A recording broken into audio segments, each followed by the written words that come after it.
ছোট্ট একটি গ্রামে থাকত রাফি নামে এক ছেলে। জন্মের পর থেকেই তার পরিবার গরিব। বাবা দিনমজুর, মা অন্যের বাসায় কাজ করে সংসার চালাতেন। অনেক সময় রাতে খাবারও জুটত না।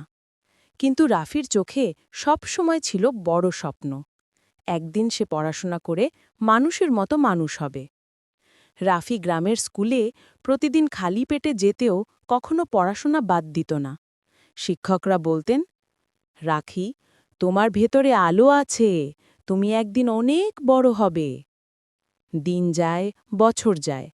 রাফি মাটির ঘরে বসে হ্যারিকিনের আলোতে পড়াশোনা চালিয়ে গেল।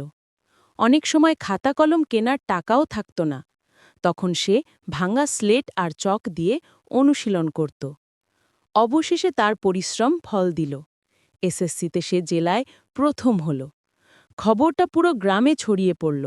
সবাই বলল, গরিবের ছেলে এমন করে সফল হতে পারে। এরপর রাফি ঢাকা শহরে গিয়ে পড়াশোনা চালিয়ে গেল। নানা কষ্ট, অভাব আর সংগ্রাম পেরিয়ে বিশ্ববিদ্যালয় থেকে স্বর্ণপদক পেল। পড়াশোনা শেষ করে সে ডাক্তার হল।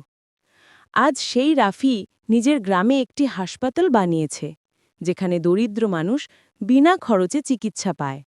গ্রামের লোকেরা গর্ব করে বলে, ওই যে রাফি, ও আমাদের গ্রামের আলো।